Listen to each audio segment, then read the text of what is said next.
Pan ydych chi'n cyrraedd rhyw oed arbennig, mae'r byd yn dechrau mynd dipyn bach yn ormod i chi. Dych chi'n isio graffeg gritty 3D, dych chi'n isio chwarae ar-lein na thalu i ddatgloi pethau.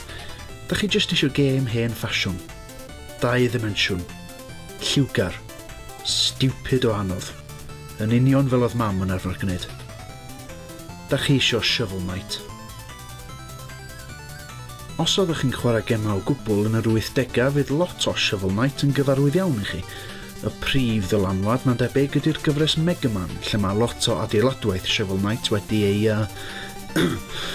fenthyg. Rhwng bob lefel, fyddwch chi'n gwneud eich ffordd o gwmpas map sy'n syth allan o Super Mario Bros. 3, gan gynnwys un neu 2 o drefi wedi rhwygo o Zelda 2.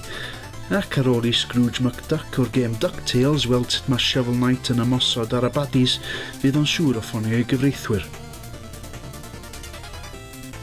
Mae yna hyd yn oed ddylanwadau gan gemau mwy newydd yma. Os da chi'n marw ar ganol lefel, fydd hwnna'n digwydd lot.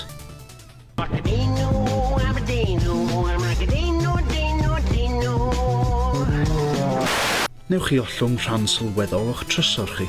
Yr unig ffordd i'w gael yn ôl, dychwelyd i'r rhan yna o'r lefel heb farw a gobeithio bod eich trysor chi ddim ar waelod pydew. Mae'n ddigon i roi flashbacks o Dark Souls i rywun. A sneb eisiau hwnna.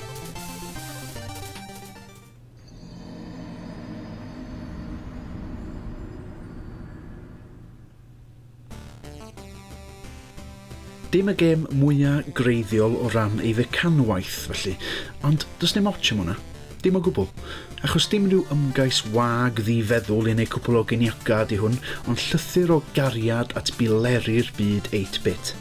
Efo Shovel Knight, mae'r datblygwyr Yacht Club Games wedi trio cymryd y darnau gorau o'r gema gorau ar yr NES greiddiol a'i pwytho nhw efo'i gilydd fel rhyw fath o fwystfil Frankenstein hyfryd. A dio ddim fel bod na ddim byd newydd yn hwn. Sawl gwaith yn ystod bob lefel, er enghraifft, mae yna bwyntiau lle mae'r gêm yn cael ei safio. Gewch chi symud mlaen a gydal rhain lonydd os ydych chi isio, ond os ydych chi'n teimlo'n arbennig o ddi-hyd, gewch chi falu nhw'n ddarna a chasglu llwyth o drysor. Ond, os ydych chi'n marw, wrth gwrs, ydych chi'n cael eich taflu'n bell yn ôl ac yn gorfod slogio drwy ran sylweddol o'r lefel eto. System syml, ond un sy'n ychwanegu elfen bwysig o strategaeth i'r profiad, ac un nath nalu allan sawl gwaith. Ydy mae Shovel Knight yn talu teyrnged i gema'r 80au wrth fod yn eithriadol o anodd, ond yn wahanol i lot o gema, rhai o'r gyfres Mega Man yn ei plith, dydy o beth yn anheg. Os da chi'n marw, eich bai chi ydi o. Yr unig beth i wneud ydy llyncu'ch balchder, anadlu'n ddofn, a thrio eto. Ac eto. Ac eto. Mae yna ddigon i'ch cadw chi fynd, serch hynny. Ar ben yr eitemau cudd sy'n llechu ym mhob lefel, mae yna ddarna o gerddoriaeth i'w casglu, allwch chi rando yn nhw yn eich amser chi'ch hun. A dyma gerddoriaeth. Digon i gael y galon i rasio, bois bach. Heno fydd na barti fel bod i 1989.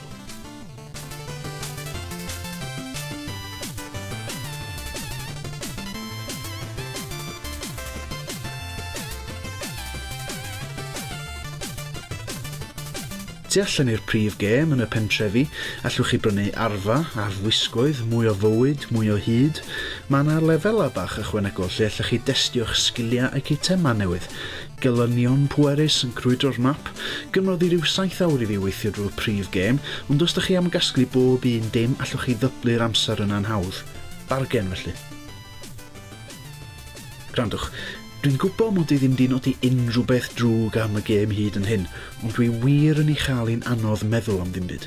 Mae fel bod Yacht Club wedi perfeithio'r fformula ar gyfer y math yma o gêm.